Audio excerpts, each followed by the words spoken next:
to husbands love your wives.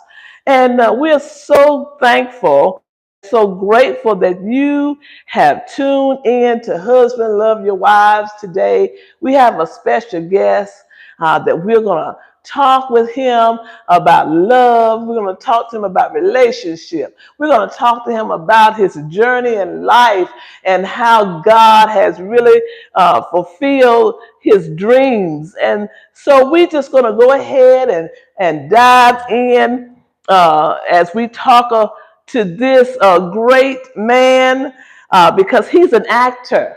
I'm going to tell you a little bit about him. He's an actor, a model, a radio host. I just want to say this, though. Let me stop right there.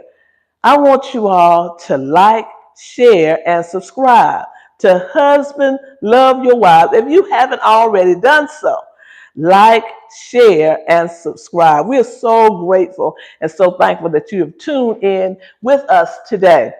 And once again, we're talking about our guest today, who is an actor, a model, international model, radio host, signed with Bella and DEF Modeling Agency. Jerrod Williams has appeared in The Righteous Gemstones, Secrets in Plain Sight, and Diaries of the Miller Family. He's been featured in Icon magazine, walked in the BET Experience fashion show, and hosts Anointed Game Changers on National Syndicate Radio. Grounded in faith and passion, Jerrod continues to shine on screen and beyond. You all help me to welcome Mr. Jerrod Williams. Thank you so very much, Mr. Jerrod, for being with us today on Husbands Love Your Wife podcast. We're so excited that you were here, and we're so grateful that you said yes. We just want to go ahead, you all, and dive in. Talk us. We got a lot of ground to cover today. Wanted to know about him being an international model and his acting career. We want to talk about the BET experience, Mr. Jerrod. We want to know, and first of all, we want you to tell us a little bit about your journey and the origin of your story. We want to hear about how you got started, and how you, how did you get in with the BET experience? Okay, so long story short, I want to get all glory to God because He's the one that brought me this far. I won't be doing anything without God. So, origin of my story, I have some good foster family. I came out of foster home. My biological mother is Mary Ellen Hill. She's deceased now, but I can say that I was raised from some good people. Katina Jones, Kimberly, Henri, Albert, Tina, Albert, and the rest of the people who helped me on this journey. The way I got started with modeling and acting, I was asleep one day and I woke up. I said, you know what? I actually want to start modeling and acting and stuff. So I went on Google and then started doing some research, some good modeling agencies and stuff. And I came across Bella Modeling Agency that was run by the late great Donna Bella that is now deceased. She was the owner of Bella Modeling Agency. So long story short, so I got started with Bella Modeling Agency, and I just got started from there. I met my acting coach named Erling Boyd, at LSC. So she gave me my first gig. I started working from her, and ever since then, I just been skyrocketing to other movies, other projects. Awesome. And so those open doors, I'm wondering how did those open doors, how did they change your perspective about life? I heard that you said that you were adopted, Hmm. right? So being adopted and coming up, not really knowing your biological parents. Hmm. I wanted to know, how did that change your perspective with all these open doors? I'm gonna say it changed my perspective much. It just doesn't matter where you come from, what family you come from, but by the end of the day, you can choose your own destiny where God want to take you. Like I do encourage the other young people. It doesn't matter what city or state you come from, what house you come from. You can dictate your own future. a lot of time us as Christian men, Christian women, we are being downplayed and like, okay, why you doing this? Why you doing that? But a lot of time, a lot of people forgetting that it's God that says if you're gonna do X, Y, and Z, you're gonna be a model, you're gonna be an actor, you're gonna be a preacher. If God promised you these things, you stand by what God promised you, because it's a part of God's preparing you. That's for preparation.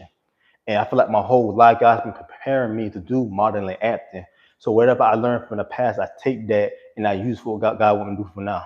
Exactly, exactly. So you really believe that the talents that you have and the open doors, they came from God, Hmm. given talents for you to do what you're doing today. Yeah. Correct? And that's great.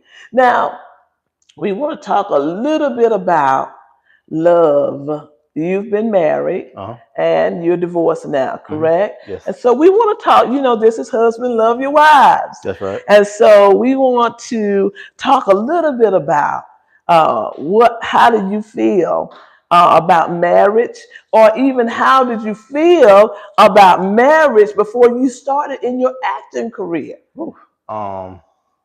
It's a good thing you think said that. So, long story short, when I was married, everybody go through they stuff in marriage and stuff, little ups and downs and stuff and whatnot. I did not want to come back to South Carolina. Well, Because where were you? Where I were was you? in Albany, Georgia. You were in Albany, I was Georgia. in Albany, Georgia when I And was married. married. You were married and you were living in Albany, Georgia. Yeah, Okay. But you're really from Sumter. yeah, So raised from okay. Sumter. Okay. So when God told me that I was sending you back, I was like, "You send me back to Sumter?" I'm like, "God, I don't think you sent me backwards." But when God sent me down here, I would not think that I would be doing what I'm doing today. If I didn't hear what God was telling me, I would not be doing what I'm doing right now.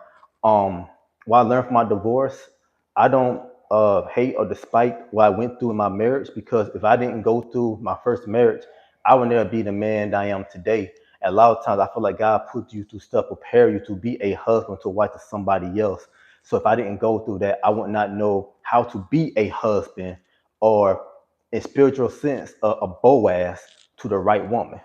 Exactly. So what do you believe was the breakdown in your marriage? What was it? The entertainment Mhm. field, the roles of entertainment. I mean, what was it that you believe that broke your marriage down? That you had gotten to the point that you decided to, or you and she decided to get a divorce? I decided because God don't honor entertain mess. And if you got a messy relationship or a messy marriage, God's not in it, because God's not gonna send you something that's gonna burden you, or He gonna send you something to distract you from what God's trying to do in your life. A lot of times the enemy know how to send something in your life to be a distraction. Yes. So once I divorced my first wife and stuff and whatnot, I moved back to South Carolina, that when everything else was added to me. Because the Bible says that man that find a wife, he found a good thing, other thing from God, which means the man that go find God, then he gonna find that favor that's from God, that which is his first wife, and obtain favor, everything will be added to him. Yes.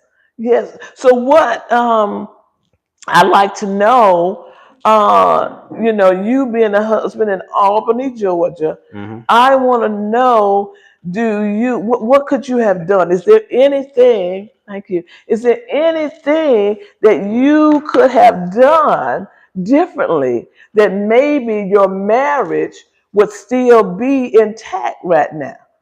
Is Good there question. anything that you would have done differently that you would have done or been doing now that you would have done back then? Because I heard you say miss, Yeah. and one thing about miss, in a marriage that can be so horrible for anything that God has planned for you. So that can be a very, very difficult situation when you're married and you're Hmm. going through a lot of turmoil, you're going through difficulty conversating with your spouse, because at a husband love your wives, we believe in conversation, and you should always have open conversation in a marriage. That's right. And the Bible says, and that's where our podcast name came from. It came from Ephesians 5, husband love your wives as Christ loved the church. And so I just want to know about, How do you even feel about marriage now that you've even been through that you were going through in Albany, Georgia? What do you feel about marriage now? Well, what's your perspective about marriage? To be honest with you, I don't regret anything from that marriage. To be honest with you, um, I felt like I learned a lot of stuff from that marriage. Like the Bible says, "Eat the meat and spit out the bones" and stuff, whatnot. So my perspective on marriage has never changed. It's who you link up with, and a lot of times you got to be specific what type of man or woman that you want. If you're not specific or them prayers, what type of man you want, God's gonna just gonna send you anything. And it's crazy us as Christian men, Christian women, and stuff. We bicker about certain stuff that God put in our lives and stuff, but God said you had a chance to be concrete and specific of what you want. So whatever you ask for, you're gonna get it. Yeah. But that don't mean that that person was bad. I mean, God put that person in your life to make you or to break. And 9 times 10 is to make you. If you don't go through something in the past, you can never have testimony. And test in the word testimony is an improvement of itself. How God can build you and stuff. What and combine in the day. I look at it. I didn't go through that marriage just for myself. I think I went through it for other young man who's trying to step into marriage, and I can tell them that don't ever discredit another woman because you had a bad experience in your marriage because all women is not the same. All women are not the same. All women are not the same. And I heard you say that you need to be praying. Yeah, I think I heard you say that. You need to be praying and know what type of spouse that you would desire to have. that's right. Right? And so, I've even heard of people saying things like, be very specific with your prayer. Hmm. And I just wanted to say this as well. I heard a gentleman on the social media, and he was saying that if when a man goes after you, ladies, a gentleman said, when a man goes after you, then that's your type. Yeah, That's your type. And a lot of times, I'm not sure if that's always true. That just because a man pursues you, that that's your type. Ladies, you need to pray. And you need to make sure that God, would you not agree with that? yeah, I agree. Yeah, you need to make sure that this man is who you desire. And don't take the first train coming through. That's right. You understand what I'm saying? We want to give wisdom. We want to give instruction. We want to give wisdom on this podcast. And we want to make an impact, that two shall become one flesh, Yeah. correct? And so, and that's something that I wanted to talk about. So tell us a little bit about your entertainment world, and do you believe that love can last while you in this entertainment world? Because I'm believing, I didn't hear you say this, Yeah. but I'm believing that you want to marry again, Yeah. correct? You putting that out there, ladies. He's putting that out there that he's Yeah. ready to get Not married just to again. anybody though. Oh, not just Yeah, the right one. because you said you're gonna pray, Yeah. correct? And you know what type of woman that you desire. Yeah. And we didn't, this is not on the paper here, but I want to know: do you believe the scripture that says that we're not supposed to be unequally yoked Yeah. together with unbelievers? That's definitely true. Do you believe Yes, I that? do. And then when you're unequally yoked with unbelievers, I want to know, what do you think can happen when you're unequally yoked with unbelievers? What happened is when you link you with somebody who's not supposed to be in your life, like I was saying earlier, the devil know what you want. And a lot of times you gotta learn how to decipher is God sending this woman or the devil. Because sometimes the devil can send people in your life to destroy you. And a lot of times we don't see it because we let our flesh get in the way. And what happened is that person that come in your life end up being wolf in sheep clothing and stuff and whatnot. And that's one lesson that I learned myself. But once again, I don't debunk or despite that from what happened because I would never be the man I am today. And the Bible do speaks about being unequally yoked.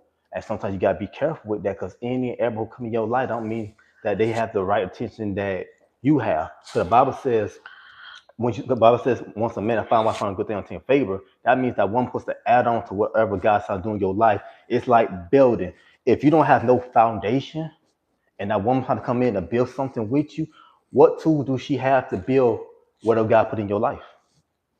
Well, now, and that's being equally yoked. Are you speaking of, or unequally yoked? What I'm saying is, for the person to be equally yoked with you, if Mm-hmm. you building a foundation, what tools and methods spiritually gifted minded women, what tools are you bringing to the table to help me bring what God's doing in my life? I can't be with you. I'd rather not to be with you if I can't add on what God's trying to do. If you want a business and I can't give you what you need to build your business, I need to leave you alone because I just be wasting your time. My goodness. And so women, I want our sisters to hear that he wants to know, what are you bringing to the table? What are you bringing to the table? And we're not talking about finances. What are you bringing to the table to accomplish that which God has sent for you to do? Very good. Very good. And this is something that we need to look at, Yeah. especially when we're talking about being yoked together as believers. And it's always better, because when you get with an unbeliever, and share with us, Brother Jerrod, share with us. And I know we're going to talk about the entertainment world, but with love. But I want you to share with us what you believe unequally yoked means. Give us an example. Can you give us an example of what unequally yoked means? Equal vote means pretty much I'm living for God, but you're not living for God. You just here. What are you possibly doing for me? But you be equally yoked. That would mean two to come together that they both will agree. Like I was saying, you cannot try to build something if you don't have the right tools. A lot of people want to be married now all because of the title. You may look like a wife, may look like a husband, but if you don't have that mindset of a wife or a husband, what are you doing? And what is the mindset? You all, I'm getting a little deep in here. And what is the mindset of being a husband? What is the I mean, that's a question. Hmm. What is the mindset that you need to have in being a good husband or a good wife? What is the mindset that you have? What is your mindset? Because you said Hmm. that you want to be married again, Yes. correct? And so, and you've been divorced how long? About 3 years. 3 years, Yes. okay, 3 years, and so what is the mindset of a man? What should a mindset be? Your perspective, Uh huh. that a mindset that a man should have wanting to be married. For one, having God in your life, Mhm. and remember that God is your first wife. How can you, how can you leave a wife if you don't know where yourself is going? If you can't identify yourself with Christ, how can I identify and run a ministry and your ministry is your wife? Because if you can't run a ministry, you're not going to treat your wife right. It's impossible. You can't unequally yoked. So that's not going to do you no favors. Right. And so what you're saying is, you must always treat your wife, and this is the mindset of somebody wanting to be married, right? Hmm. You should always treat your wife right, correct? Hmm. And even though there's going to be some type of arguments and some type of disagreements, you should always have a mind to treat your wife right. And communication. And what? Communication. In communication. All right. And so, what would you tell someone, um, the ruining of a marriage? Um, What are some of the first red flags? I would say some of the first. And I don't want to get so deep in your marriage. Your mhm. ex and her, and but we need to know, what are the red flags. This marriage is over. And I must say this, you all, and I hope you all can agree. People are getting divorces Yeah. more so now than ever. Okay? Back in the day, they would stick it out. They would stick it out. And they would go, okay, we're married to death do you part. And we just had a podcast talking about the vows that you make before God. Hmm. But what are some of the first red flags that you know of, that, okay, this is it, okay, and you had to go to God. I don't. once you divorce, because you made the vow, and the Bible said it's better to not make a vow than to make it Yeah. and then break it. Hmm. And so, how did you deal with that? How did you deal with, I made this vow and now it's over? How did you deal with God? How did you deal with that? Okay, so to finish the other question, then I'll jump into that one. Another thing I can say about that one is I was saying about communication and stuff and whatnot. Communication is definitely important in a marriage. Just like if I can't go to God and communicate with God or where He want to lead me, I can never lead that woman. And next answer the next question and stuff, whatnot, and be also being financially stable. Also be financially stable. That's another one too. If you're I not, hope everybody is hearing this, okay? I hope everybody, he said, number one is communication, yeah, okay? And number two is being financially stable, yeah, correct? yeah, because if I'm okay, so say if I don't have much hours on my job, you should be able to pick up what I can't pick up. That's when coming together as one and to make something work. And make it work Yeah. because it's together, Hmm. because it's partnership. Yeah. It's about partnership, Yeah. right? Go ahead, brother. I'm sorry. Go And the ahead. crazy thing is, some people now and stuff whatnot, they'll look at a man or woman. They look at some. I'm say some, not all people. I say some. Some people look at the materialistic stuff, but at the same time, you're not looking where it took that, how long it took that man or woman to get where they at today. We want to be quick, like, oh, I can't talk to that man, I can't talk to the woman, look how they look. But not knowing that same person you misjudge can be the same person that could end up changing your life. And the Yes. Bible said, don't be of a, this a righteous judge and a natural, but judged by the spirit. And a lot of times we misjudge people, and we miss out on that blessing who God want to be in our life because we look at appearance, look at they drive a certain car. But if God's gonna put y'all together, how you don't know God put you in that person's life to add on, to help them fix them? Sometimes when you go through marriage, God will put you in a marriage or relationship for a lifetime, for a season. Mm-hmm. And a lot of times we get our flesh confused and messed up with our assignment. And a lot of times you're not meant to be that person. Sometimes you just meant to help when you're supposed to go about your business. So we got to let our flesh die daily so we don't get our flesh and assignment mixed up. And you really need to have some type of discernment. Yeah. And if you don't have some type of discernment to tell, baby, this is not your man, or honey, this is not your woman, you need to move on. You know what I'm saying? Hmm. That a lot of times we can get ourselves in trouble. Wouldn't you agree? Yeah. You have to know and hear God. Would Yeah. you not? Did you hear God on your first wife? So honest truth, when I first got with her, everything was good. I looked at the personality and this, that, and third and whatnot. Then like in my third or fourth month of marriage, I started to have dreams and visions and stuff and whatnot, stuff that was going to happen. You had I, dreams and visions that stuff was in going to your happen. third or fourth No, month? no, yeah, my third and fourth month of me being married, God Yeah. was showing me dreams and visions and stuff, whatnot. I'm like, God, Well, what kind of dreams and visions were you having? so I would have a dream of stuff where it's that I would see her, but also I would see how stuff going to play out, and I would go sit and talk to her like, we need to talk. God was showing me this to Z, so we need to pray to keep this from coming. But the fact that she was living a double life, it didn't work. So it's she put on to put like this. So she like put on a nice fraud. You in a church, we also live from the world at the same time, and God was showing me that. But I said, God, I said I don't want to leave the marriage this shot because right now, because you building me. If I'd have left too soon, I would never be a husband that for somebody else because I left too soon. And a lot of times we leave situations when God said, "Now sit your butt still and stay." Just like jobs and stuff, you bounce job to job and stuff because you dealing with somebody who getting on your nerves or you can't stand that boss. Don't you know if you don't get delivered and healed, that same spirit gonna follow you each job. The same spirit gonna follow you each match you get healed and delivered from that same thing. And I had to stay so that I know what to do next time I do get married, the ins and outs. So, do you believe that you are healed from that Oh yeah. marriage? Oh yeah. So, I mean, how do you know when you're healed from all of the hurt? So, first of all, how long were you married? I was married for 9 years. 9 years. I got married in 2014. Hmm. 2014. I could say that I was healed, and I had to close the chapter of that in my life.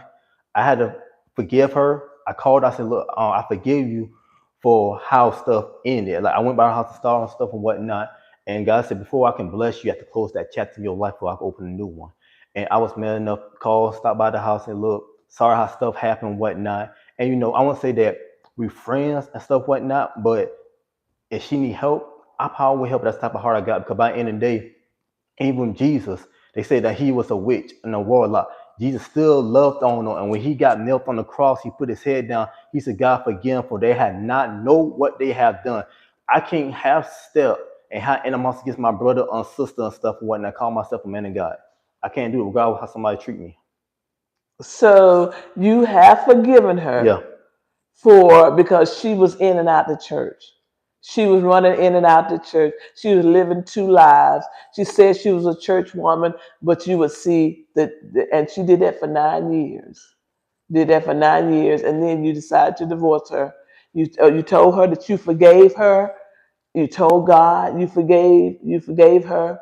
You asked the Lord to forgive you, and now you healed. How do you know that you're healed?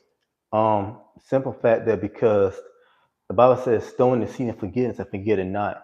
I told God, I said, "Help me to throw in the sea of forgiveness, so I won't remember of the past, but I let that past make me, so I can tell other men like, don't hate somebody for how they treat you. Because by the end of the day, still love them or love them on the far, so God can work on you. When God call you to heaven, God goes like, turn away from evil and iniquity. I know you're not because you walk in the sea of unforgiveness."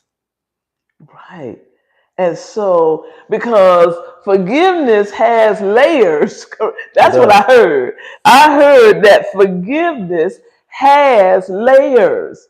So, when you first, um, when you first, let me see what comments we have in here. Well, I really don't see, excited to this. I really don't see the comments. So, but I wanted to know with the forgiveness, I wanted to know about the forgiveness. Did it take you a little while to forgive her? Or did you just forgive her and, oh Lord, I forgave her, and then that was it? You were good to go. I just I told mean, God how long? What I want to know the is time frame. when you're married to someone for so long, Hmm. for 9 years, how long does it take to forgive someone? It actually depends on that person and God. Yeah. Just like if you going through something now, just like me, you talk, I should go to God like, God, this is me, this is Jerrod Williams, this is my situation. Please take it away from me. But the way that God can do it, God says seal it with faith, and God says, I can take it away just like that. But a lot of times we tell God take it away, but we pick it back up. Yeah. And this is how we get Yeah. stagnated in the same marriage, the same relationship. So when we pick it back up, does that mean that we haven't forgiven them? Yeah. Okay? Because someone even told me a long time ago that when you've forgiven someone, when you bring their name up or when you see them again, you don't feel the Yeah. pain or the That's bitterness. right. And that's how you know that you have forgiven someone. You understand what I'm saying? Hmm. And that's very, very important because how we going to move on? How are we going to move on when we have not forgiven the people that have hurt us in a marriage? How are you going to move on to another marriage or another relationship of anything if you still carrying that baggage? It's a good thing you said that. What I learned about some women, um, probably some men too. A lot of times they put the emotion on their shoulders. If God put somebody in your life to help you, Mhm. let God let God use that person to help you. And a lot of times we we destroy a whole more a lot of stuff just holding on to the past and stuff and whatnot. You be like, God, I need this, I need God. Nobody understands me. God, I'm gonna send somebody who do understand you. But what are you gonna do with that person? A lot of times, just like with some people have kids and stuff, you want a child, Mhm. but you don't have the knowledge to take care of the child. Woo! You just know that one thing is laying on your back. Are you equipped to be a mother? Are you equipped to be a wife? Are you equipped to be a pastor? Are you equipped with these things that you ask for? A lot of times we're not equipped because we can't identify who we really is in God. And you can identify yourself with the blessed. If you can identify yourself with God, you can identify what God has for you.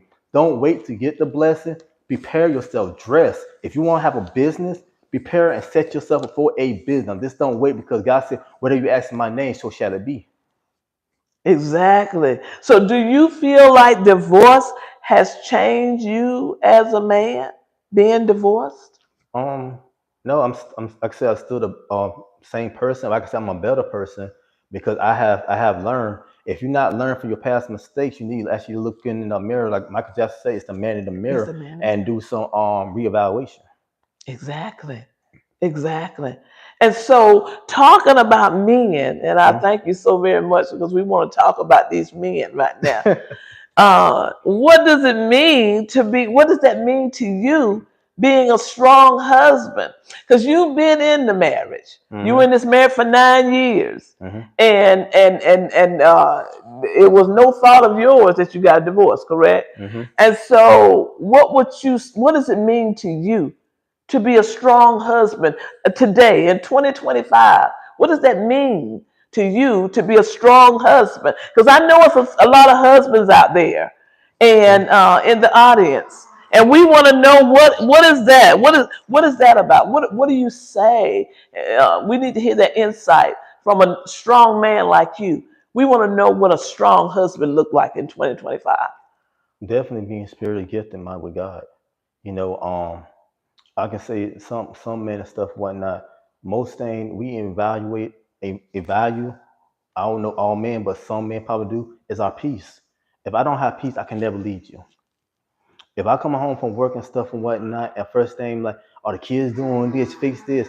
Let me wind down, get my peace. Let me get my head together so I know what to do. But if you got to go and tell the man go do X, Y, and Z, you're not really a man. Your wife should not have to tell you go do this and go do that. You should automatically know that because well, husband, if I had kids, I would not lay down till my house is taken care of. Doors are locked, laundry is done, grass is cut. I'm not gonna lay down till my job is done because you even in a And husband or that's a wife. strong Yeah, man. That's a strong man. Not laying down until your job is your done. job is never done. Your job is never done. That's why I'm saying anybody who want to be a parent and stuff, you have kids stuff. These kids get on my nerve, but you lay down to have that child. Exactly. You gotta remember this child is a reflection on you. Look Yes. when you talk to kids like that, you gotta look at that this way. God said, have more patience with them, cause I have patience with you. Cause Yes. whatever you say, oh, you're gonna be like your mom, you're gonna be like your daddy. You're talking the spirit inside that child. And when that child get older, you start seeing them traits and stuff, whatnot. You're not gonna be like, oh, I just told my that child that a couple weeks ago. We don't look like that. Me personally, I couldn't find myself doing that because by the end of the day, it's more of us as a man. We gotta get ourselves together and stuff. Want to start leaving our wives. 'Cause a lot of these wives are broken. And I told a woman asked me this yesterday and stuff and whatnot. She said, "What do you think about sex?" I said, "I believe in having sex after I get married because a boy can lay down and have sex with a woman. It takes a real man to be married and make love to that woman. Because by the end of the day, if you can touch that woman's heart that's broken and heal her, you can get anything from her." Exactly. And that is so you believe in abstinence, before marriage, Yeah, and that's the way to go, yeah, right? That's the yeah. way to go, and so that's so good. But a lot of men don't believe it. They believe in testing the um, Testing the waters, the Kool-Aid, testing the waters, and the sugar and being and bitter. and what, The sugar end up being bitter. and the sugar end up being bitter. They believe in going, and that is the big thing in 2025. That's the big thing because I believe men think that they're more masculine when they get a bunch of women. But Yeah, that's really childish. Do you think that's, tell us about that? Do you yeah, think that's childish that a man believe that he has to get, I want these hoes, they say stuff yeah. like that. But is that right? See, me personally, like, it's funny like you said that. Even when it comes to music and stuff, when some of these rappers calling the women itches and hoes, I don't listen to music like that because what if, that's like you calling my mama a itch and a hole in my door, something like that. I grew up and learned how to treat a woman right. Looking at my foster dad, my brother-in-law, R. Jones, that's my boy. My oldest brother, Albert Williams. I learned how to treat a woman from watching them when I was young, and I can say that they helped also mold me to the man I am today. Exactly. Because they showed you how a real man is supposed to be. Yeah, shout out to Andre Jones and Albert Williams. All right. Yeah. Shout out to them because you're here where you are today from what you saw. Yeah, And we need more men to show others. Others, especially when I years ago, they would say something like "men beget men." Yeah. Okay, Hmm. and when you get out there and you show yourself um, cheating, that doesn't make you a man. You understand what I'm saying? When you have a lady or have a wife and then you're cheating on her. That doesn't make you a man. That shows that how insecure you are. It shows how you have low self-esteem. That's what it shows when you get out there and you're married and you get out there and start having different relationships. Hmm. That shows that you have a lot of insecurities.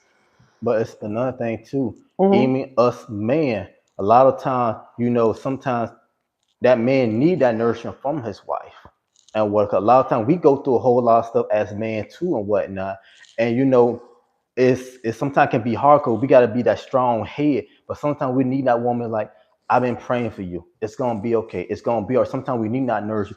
It don't make you a pump because your wife come and nourish you. It don't because you asked to be with that woman. Okay, when your wife come and do what? Nourish you till it gonna What's be that mean? What okay. does that mean when a wife comes to nourish a husband? What I mean by that is she's telling that it's gonna be okay. It's gonna be all right. We're gonna make it. God got you. God got us. We don't have enough women who doing that with that man. They're just looking at one thing, and I don't feel like that's even right. Cause What is both the one thing that the women are looking at? some women sometimes they're looking at, oh, you're not doing this, you're not doing that. But you gotta look at, we just getting off of a 12-hour shift or two shifts to make sure home's taken care of. Sometimes I need to come talk to you, but how can I talk to you when you yelling at me what's got to be done in the house? If you're gonna be together, you gotta do it. You got to understand. If I say once again, it's communication. I can't come to you as a husband and stuff. What now? You constantly yelling at me 24/7. It's something that left my chair. What if I'm going through some stuff in the past that I want to talk to you about, but I can't do it because you're always mad, you're always upset. It don't this work this for men, it work for women too, and play both ways. And Yeah, that's how a good marriage, a healthy marriage can work. That would cut a lot of fussing and arguing. right. And a lot of times we wives we bicker too much. We bicker and we Or yeah, nag yeah. and we do. But what? Tell me, what do you believe the men do in relationships that ruin the relationship? Now, Mm, women, we can bicker, we can nag, we can scream and mm, holler. You're not doing enough. You're not doing this. We, have our ways, yeah, and that turns a man off. mm, I'm aware of that. yeah. But tell me what some of the things that you believe in today's world that the men are doing to ruin the relationships. Not listening. That's definitely the biggest one. I feel like sometimes as men, sometimes we just gotta be quiet and listen to our wives. Sometimes that's big. Besides cheating, I feel like if a man, some of these men, we can actually sit down and listen to our wives, we'd be in a way better place. Exactly. Even now, who was it in the Bible that had to listen to their wife? There was um, who was it? Was it Moses? Someone in the Bible had to listen to their wife, and there's nothing wrong with listening to your wife. But Lot, society, was it Lot? No, it it was wasn't a Lot. lot. No, but society has done this. Society has belittled women Yeah. so much so that a man, the dogmatic churches, I'm gonna go ahead and say it, and I know somebody might feel a little bit stench about it, but the dogmaticness in the churches say that a woman is not the head, and a man is really not. The man is the head, and the man is not supposed to listen to the woman. And I really go ahead. I really don't believe that. Do you believe that? So a lot of these churches that I have been to, I see where sometimes the wife is sitting in the audience, and so some pastors don't even believe in women preaching. The Bible says God can use anybody, even a baby. Yeah. So if that's your wife, why she sitting, or she chooses sitting on, that's fine. But I'd rather have my wife sitting up there with me because that's my real. The wife supposed to be beside you every step of the way, not in the audience, unless she decided to sit in the audience. But a lot of times, some preachers feel like they can't sit in the audience because they feel like a certain mentor, a certain title and stuff, whatnot. They're like, oh, you know what? You can't come and talk to me because I'm no, no, no. You can't do that because by the when church is over, sometimes some people will come to you and need to talk to you about certain stuff. Mm-hmm. Just like if I had a nickname and by being a minister and whatnot, everybody know my name. I'm not gonna be like you can't call my nickname because I'm a minister. No, because by the end of the day, I'm still normal. I'm still normal just like you. I'm not higher than nobody else. Yes. Sometimes you gotta learn how to take that hat off Yes. Yes. when it comes into your family. I've been through something like that before. Not my family, but my first marriage where they had kids and stuff, and a lot of times they don't need the pastor or the lead. Sometimes they need mama and daddy. Exactly. So you gotta know what hat to take off and what hat to put on. The Bible says don't be so spiritual minded when you're earth to no good. Exactly. Exactly. And so we need to know all those loving church folk. We need to know what hat to put on when. Yeah. Correct? Yeah. We need to know what hat to put on. And I think that's wonderful. I think that's wonderful. I want to know if you had a son, what would you teach him about loving a woman? Loving a woman well. If you had a son, Mm-hmm. what would you teach him about how to love a woman well? Oh, that's the easy one. Love yourself first, because you can't love a woman until you love yourself. It's not more to it. If you can't love yourself, then how can you love a woman? What can you do for her? You can't find yourself. You getting pulled each and every way and stuff. Whatnot? What can you do for you not loving yourself, not knowing who you is as a man? And a lot of times, us as men, we don't know ourselves as men because we are have been labeled that we're gonna be nothing but thugs and baby that's on the street. While I be at Family Dollar and stuff and whatnot, I told them same man, I said, hold your head, stop holding your head down. Know that you kings. Know that you loyalty. Like I told one dude, I think last week, I said, man, I'm gonna tell you now, regardless of what people say out you in the street, know that God says, I still call them. God said, I'm looking for my generals to go and preach and teach my lesson. A lot of us men, we get labeled before we get in. Matter of fact, it's one thing I also learned. Us as men who out doing what we're supposed to do, we don't get enough credit for stuff we doing. Right. Why not? Because some people look at it, they ain't gonna be nothing, but you can't do that to people like that. If you don't want us as men do it to women, don't come and do that to us. Because by the end of the day, we can be going through something at home. It's like I see men sagging their pants, say, hey, pull your pants up, me better than that. Yes. And a lot of men who come through that store and stuff, whatnot, they have pulled their pants up because they know who I am, where I stand. I don't have friends while I was in high school that was gang banging and stuff and whatnot and whatever. And they see if I'm doing something I ain't supposed to be doing, they're like, dry, that's not you. But they respect, they don't cuss in front of me because they know where I stand on. And a lot of times you got to learn how to know what you stand on.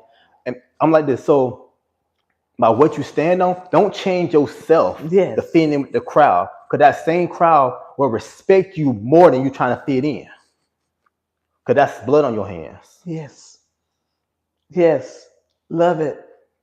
And so I love it. I love it, you all. And so love yourself first. This is what you need to do to teach a young man how to love a woman well, because they need to know this, especially in our community.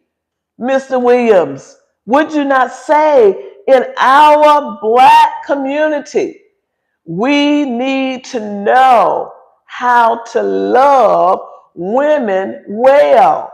Some guys are not taught to open the door, okay, of the woman. Some guys are not taught that, baby, don't touch that gas handle. Don't pump gas. Some young men are not taught how this is a lady, this is a female, this is, I used to hear years ago about men getting out there chopping wood and doing masculine things. Okay? Nowadays, women, no, honey, you take the trash out. It used to be a time, my mom and dad, both of them are deceased now, but my mom wouldn't touch trash. Yeah. The only way she would bring trash, if she would put it together. But my dad took the trash out. You understand what I'm saying? And Mm-hmm. a lot of men are not teaching the younger men how to be the real man. And let's use the word masculinity. Yeah. They're not teaching that masculinity, and they're teaching anything goes. Well, who is the wife? Who is the wife? Which one is the wife? Which one is the husband? And I don't want to start the preaching, on this, but I'm just saying, we men need to know their place Yeah. in the marriage.